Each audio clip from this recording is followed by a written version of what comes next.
couple weeks back, I was able to check out Severance Season 2. Here are my thoughts on it.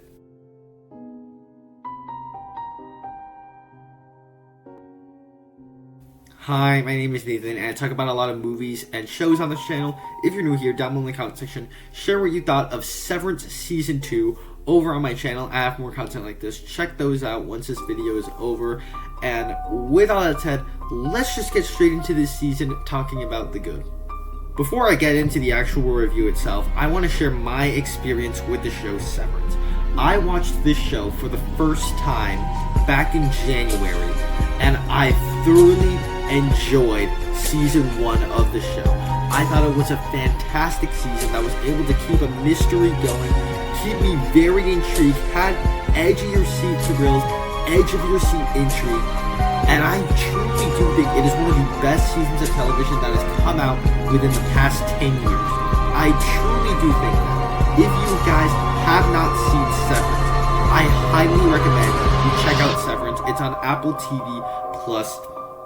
And so, having seen Season 1, I went into Season 2 very excited, thinking they were going to continue off of what Season 1 did really well, and this season did just that.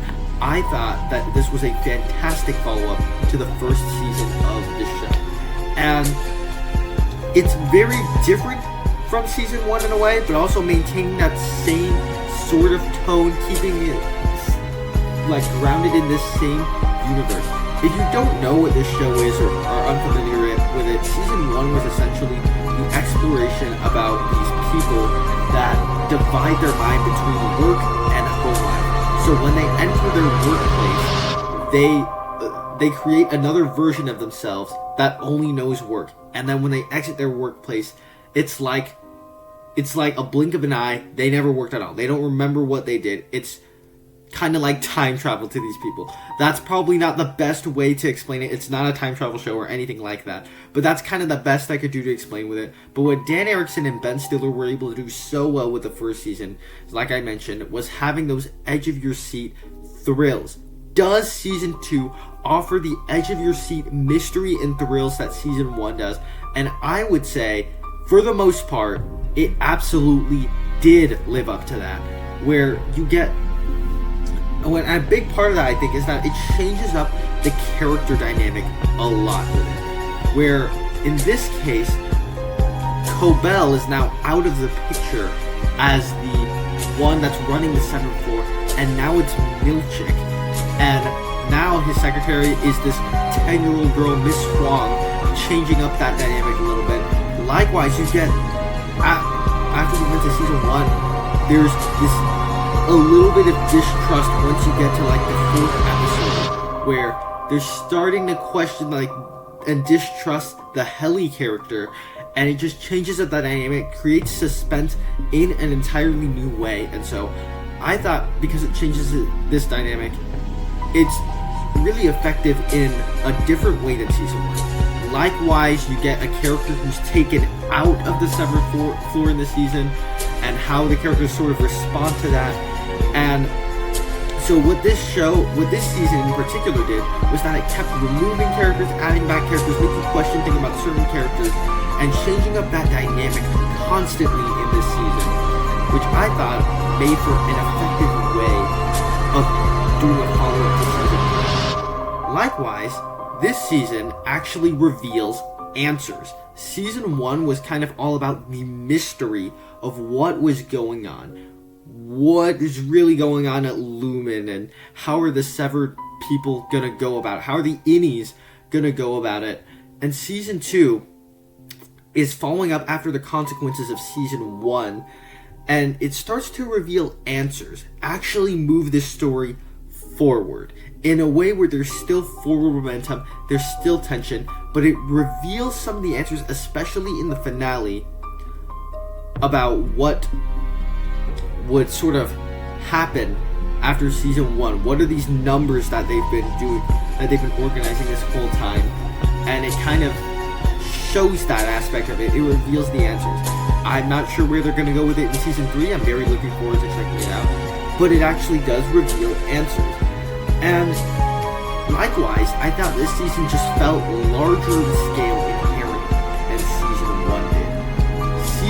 where season 1 is primarily just the innies and the seventh floor, if you're taking it to that level, or it's expanding, it's going bigger in scale. The innies are now being allowed to have more freedom around the seventh floor, and they're going outside and doing all this stuff with experimental things that Milchick is setting up, and it just feels larger in scale. It also, I thought, had a more serious tone than season 1. Season 1 is not, by no means, a comedy, but it did have jokes in it. It did have humor in it, especially from characters like Dylan. And now Dylan has turned into this serious sort of character because of the things that he saw in season 1 of the show, and that with his son and everything, and how that has really changed him. It changed the dynamic with his wife visiting him in this one, his innie at least, and it's just given this more serious tone than season 1 was given.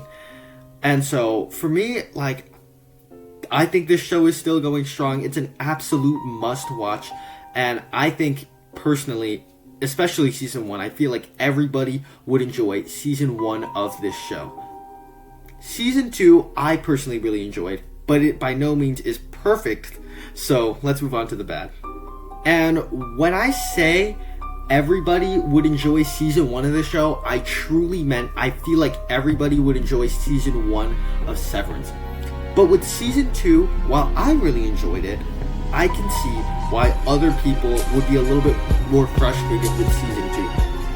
I did not think season 2 was as good as season 1, and so there are a couple of reasons why I had to hold the season back from how much I actually wanted to like it. I think because it reveals the answers, I feel like the forward momentum here was less effective. Now, I don't know whether it's because I was watching this week to week and the first season I just binged through, but I could feel that the forward momentum was kind of draining as soon as they started revealing sort of the answers to it.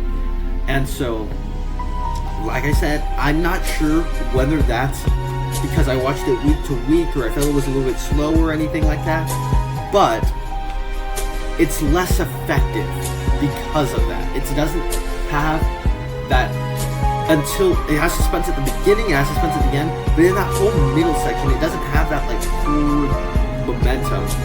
The reveals at the end are the ones that are the most effective, but the ones in like the middle section of the show, I didn't think made the show have more forward momentum or tension. It's just like, oh cool, but I really do feel like season 1 was better because of that mystery, because of those edge of your seat thrills. This one still has that, but it's kind of dwindled a little bit. Likewise, I thought the middle episodes were just a little bit slower. The first batch of episodes of this season were really good to me. The last batch of episodes, the last couple of episodes actually, were really good. Then you get the middle section of it, where every week I was waiting for a new episode to drop, and sometimes I got a little bit frustrated at, especially a couple of them, especially one of them, when I watched the episode. There's one centering around Cobell, especially, that I don't think, like, because I was watching it week to week, it felt a lot slower. I don't know if the experience of binging season 2 would have made it actually better, but I do know there's a Cobell episode, there's one where they're outside and kind of that plays out into them discovering something about Helly. And so for me, I thought that maybe the week to week thing experienced my how much I enjoyed this season. But maybe if I binged it, I would have liked it more. It's tough to say right now, but overall, this show is still really good, and I would give season 2 an A-. And like I said, if you have not seen this show, must watch. Check out this show. This is one of the best things that have come out this year thus far, so there you have it. Those are my thoughts on Severance Season 2. Down below in the comment section, share what you thought of it over on my channel, and I have more content like this. Check those out. Thank you guys so much for sticking around.